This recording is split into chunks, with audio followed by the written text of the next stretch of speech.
আসসালামু আলাইকুম।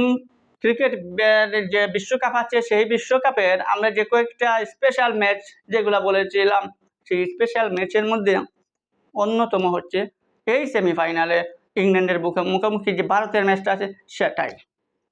কারণ বিশ্বকাপে দেখা গেছে ভারত অস্ট্রেলিয়ার ম্যাচে যেরকম উত্তেজনা ছিল সেখানে কিন্তু অনেক হাই কম্পিটিশন এবং একটা ব্যাটিং ফ্রেন্ডলি উইকেটে, স্পোর্টিং উইকেটে কীভাবে 200+ রান হয়েছিল এবং শেষ পর্যন্ত অস্ট্রেলিয়া লড়াই করেছে, সেই রকম একটা ম্যাচ হতে যাচ্ছে ইন্ডিয়া এবং ইংল্যান্ডের। বিশ্ব চ্যাম্পিয়ন ইংল্যান্ড, বর্তমান রানিং চ্যাম্পিয়ন, এবং 2010-এরও চ্যাম্পিয়ন, দুইবারের চ্যাম্পিয়ন ইংল্যান্ডের মুখোমুখি একবারের চ্যাম্পিয়ন ভারত।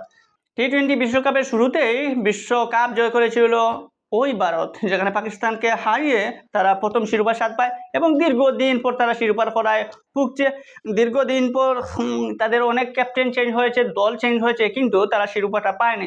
অবশেষে রোহিত শর্মার নেতৃত্বে এই টি-20 টিমকে কিন্তু মনে হচ্ছে অনেক চাঙ্গা, এবং এই টি-20 টিমের মধ্যে ক্যাপাসিটি রয়েছে। তাদের বোলিং ভেরিয়েশন বলেন বা ব্যাটিং ভেরিয়েশন বলেন, সব দিক থেকে বলা যায় যে ইন্ডিয়া হট ফেভারিট টি-20 বিশ্বকাপের এবারের। কিন্তু সেই ইন্ডিয়া বিশ্বকাপে এখন পর্যন্ত রয়েছে অপরাজিত।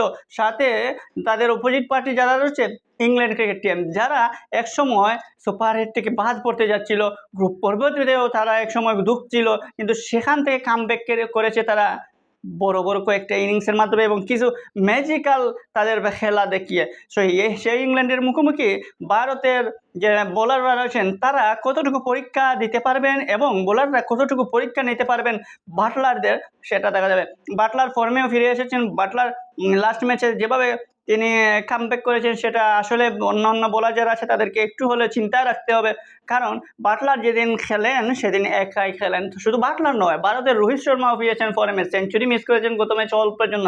যে রোহিত শর্মার খেলা দেখে মুগ্ধ ক্রিকেট দুনিয়া, সেই রোহিত শর্মা যে কোনো সময় যখন ফুটে উঠে তার ব্যাটিং, তখন কিভাবে কাবু করেন সবাইকে সেটা দেখেছেন। স্টার্ককে যেভাবে পিটিয়ে 1 ওভারে 29 রান নিয়েছিলেন, সেই রোহিত শর্মা কিন্তু রয়েছেন ফর্মে। আর এই রোহিত শর্মা যেহেতু অস্ট্রেলিয়ার সাথে কামব্যাক করেছেন, সুতরাং ইংল্যান্ডের বোলাররা যারা আছেন, আর্চার কিংবা ক্রিস জর্ডান বা মার্কো উডরা, স্যাম কারানরা, এবার কিন্তু পরীক্ষা দিতে হবে রোহিত শর্মার সামনে। সাথে যদি বিরাট কোহলিও ফিরে আসেন তাহলে তো বেটার। অপরদিকে সূর্য কুমার যাদব তো রয়েছেন অনন্য ফর্মে। এই মুহূর্তে যদি ভারতের ব্যাটিং লাইনের দোষ যদি আপনি দেখতে চান, বা ভারতকে যদি ব্যাটিং লাইনে কাবু করতে চান, তাহলে রোহিত সুরাইয়াদের যদি আপনি কাবু করতে না পারেন, সাথে হার্দিক পান্ডিয়াকে যদি আপনি ধরতে না পারেন, তাহলে কিন্তু আপনার দলের মধ্যে জয় পাওয়াটা অনেক কষ্ট হবে। আর সেটা করতে হলে আগে ইংল্যান্ডের বোলারদের অনেক পরীক্ষা নিতে হবে এই ভারতীয় ব্যাটারদের বিরুদ্ধে। সাথে আদিল রশিদও রয়েছেন ফর্মে। ইংল্যান্ডের এই আদিল রশিদের কিন্তু বোলিং বেলকি কিংবা তার লেগ স্পিনের যে বোলিংটা আছে সেটা কিন্তু আগের চেয়ে মনে হচ্ছে যে অনেকটা দাঁড়ালো। আগের যে আদিল রশিদ ছিলেন সেই আদিল রশিদকে এখন মনে হয় যে অনেক ভিন্ন একটা লেগ স্পিনার। আগে দেখতাম আমরা আদিল রশিদের যে বোলিং, সেই বোলিং যত সময় যাচ্ছে তত বেড়ে যাচ্ছে, তত ভালোই হচ্ছে। ক্যারিয়ারের শেষ সময় এই মুহূর্তে আদিল রশিদ হয়তো আর কয়েক বছর খেলবেন, কিন্তু এখন যেভাবে তার বোলিং ভেরিয়েশন দেখাচ্ছেন তাতে বোঝা যায় যে আদিল রশিদের লেগ স্পিন এখন অনেক কার্যকারী। ভারতেরও রয়েছে লেগ স্পিনার একটা যুজবেন্দ্র চাহাল, যে যুজবেন্দ্র চাহাল বিশ্বকাপে এখন পর্যন্ত স্কোয়াডে উপেক্ষিত, এখন পর্যন্ত খেলার সুযোগ পান নাই। যদি ইংল্যান্ডের বিপক্ষে যুজবেন্দ্র চাহাল চান্স পান, তাহলে যুদ্ধটাও হতে পারে আদিল রশিদ বনাম যুজবেন্দ্র চাহালের। তবে যুজবেন্দ্র চাহালের চান্স পাওয়ার চান্সটা খুবই সীমিত, কারণ যুজবেন্দ্র চাহালের জায়গায় কুলদীপ যাদব কিন্তু মারাত্মক বোলিং করেছেন। আফগানিস্তানের সাথে ভালো বোলিং করেছেন, বাংলাদেশকে সাথেও তিনি দুর্দান্ত বোলিং করেছেন। তাই কুলদীপ যাদবের সাথে যুদ্ধ করে ঠিকতে পারাটা যুজবেন্দ্র চাহালের জন্য অনেক কঠিন হবে। সাথে তো লেফট অর্থোডক্স আকসার প্যাটেল কিংবা রবীন্দ্র জাদেজা একদিন এই দুই অর্থোডক্সের মধ্যে যে কোনো একজন ভালো বোলিং করে দলটাকে একটা সেফ জোনে নিয়ে যান।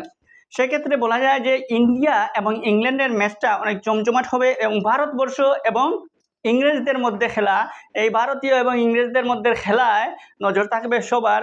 দেখা যাবে ব্রিটিশ বোধ করতে পারে কিনা ভারতবর্ষ, নাকি ভারতবর্ষকে কাবু করে বর্তমান চ্যাম্পিয়ন আবারও চলে যায় ফাইনালে, সেটা বুঝে যাবে ম্যাচে।